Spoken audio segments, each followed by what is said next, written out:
প্রিয় দর্শক, আজ আমরা এসেছি কুষ্টিয়া জেলার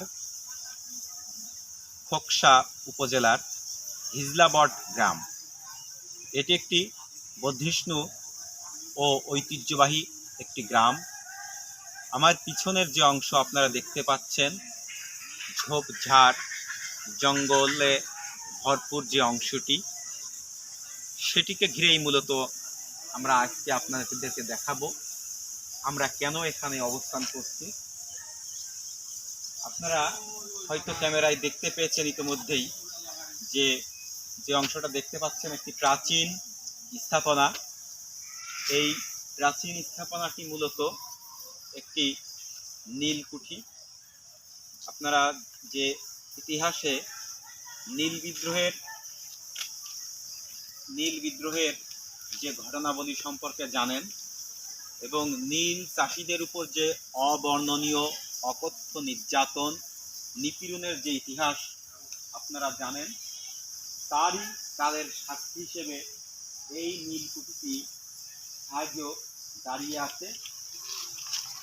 কালের পরিক্রমায় এটি ধ্বংসস্তূপে পরিণত হয়েছে। আমরা সেই ভবনটির কাছাকাছি যাচ্ছি, আপনাদেরকে দেখাবো ভবনটির অংশ। আপনারা দেখতে পাচ্ছেন যে ভবনের একটি অংশ আপনাদেরকে দেখাচ্ছি। এটি হলো হিজলাবট যে নীলকুঠি, হিজলাবট গ্রামে সেই নীলকুঠির অংশ, দ্বিতল ভবন। এই যে পেছনের যে সাইডটা আপনারা দেখতে পাচ্ছেন, সেখানেও যে কারুকার্য মণ্ডিত যে আগেকার যে স্থাপনাগুলো, তারই অংশ দেখা যাচ্ছে। আপনারা দেখতে থাকুন। আমাদের যতটা সম্ভব আমরা দেখানোর চেষ্টা করছি। এই নীলকুঠির সামনের একটি অংশ দেখছেন। আসলে এই নীলকুঠিটি দীর্ঘদিন জরাজীর্ণ এবং পরিত্যক্ত হয়ে আছে। সামনের এই অংশটা দেখুন। প্রাচীন যে স্থাপনা, তার যে কারুকার্য মণ্ডিত যে পরিস্থিতি, সেগুলো দেখুন। দ্বিতল ভবনের কি অবস্থা। আমরা ভিতরের অংশে প্রবেশ করতেছি। ভিতরের অংশটা আপনাদেরকে আমরা দেখাবো। উপরের ভবন, ভিতরের অবস্থা খুবই খারাপ, জরাজীর্ণ। ক্যামেরায় আপনাদেরকে আমরা দেখানোর চেষ্টা করছি। এই যে নিচের অংশ, উপরের অংশ, এটি একটি দ্বিতল ভবন। দর্শক, আপনারা মনে হয় ইতিমধ্যেই উপলব্ধি করতে পারছেন যে এটি জরাজীর্ণ পরিত্যক্ত ভবন এবং ভেতরে যে চামচিকার শব্দ হচ্ছে, প্রচুর চামচিকা। এটাকে এখন বলা চলে চামচিকার রাজত্ব। অন্ধকার জায়গাতে চামচিকার বসবাস। এই যে যে অংশটা দেখতে পাচ্ছেন, সেই প্রাচীন আমাদের দরজা, এটি ব্রিটিশ স্থাপনার নিদর্শন। এটি কালের প্রক্রমায় সংরক্ষণের অভাবে এটি ধ্বংস হয়ে গেছে। আমরা আরো একটু ধীরে ধীরে আমরা আগাবো। সামনে আরেকটু অংশ আছে, সেটা দেখানোর চেষ্টা করব। আসলে পুরো অংশটা আসলে দেখানো আমাদের পক্ষে খুবই কঠিন, কারণ এটি একটি ঝুঁকিপূর্ণ একটি স্থান, যে কারণে অংশটা দেখানো খুব কঠিন। আমরা যতটা পারি দেখাচ্ছি। এই যে দেখুন, এই নীলকুঠির একটি অংশ। আপনারা দেখুন কি সুন্দর নান্দনিক যে স্থাপনা, নান্দনিক স্থাপনা।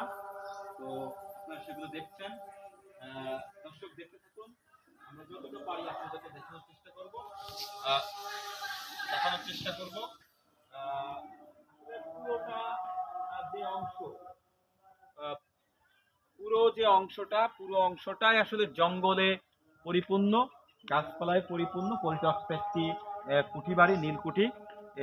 যে কারণে আসলে আপনাদেরকে দেখানোর মতো তেমন কিছু পাওয়া যায় না। আমরা সামনে আগাবো। সামনে আগালে আরেকটু হয়তো আপনাদেরকে দেখানো সম্ভব হবে। সামনে আগালে আপনারা খেয়াল করুন যে এই বিল্ডিং এর স্থাপনাটি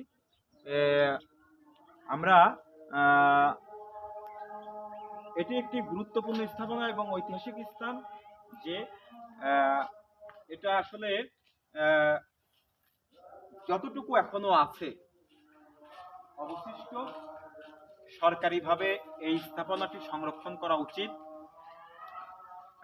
সরকারিভাবে সংরক্ষণের উপরে আমরা জোর দিচ্ছি এ কারণে যে নীল বিদ্রোহ, ব্রিটিশ আমলে যে নীল বিদ্রোহ হয়েছে, নীল চাষের বিরুদ্ধে এদেশের কৃষক জনতা যে গর্জে উঠেছিল, এবং নীল বিদ্রোহ ছিল আমাদের দেশের স্বাধীনতা সংগ্রামের একটি অংশ। আমাদের যে মহান মুক্তিযুদ্ধ, সেই মহান মুক্তিযুদ্ধেরই একটি অংশ। একটি জাতি যদি তার ইতিহাস ঐতিহ্যকে সংরক্ষণ না করতে পারে, সে জাতি সমৃদ্ধ হতে পারে না। বাংলাদেশের যে সমৃদ্ধ ইতিহাস, সেই সমৃদ্ধ ইতিহাস সংরক্ষণের প্রয়োজনেই হিজলাবট যে ঐতিহাসিক নীলকুঠি, সেই নীলকুঠি সংরক্ষণ করা উচিত। আপনারা ভালো থাকবেন। আমরা আবারও আরেকটি আয়োজনে আপনাদেরকে সাথে পাবো। সবার প্রতি শুভকামনা।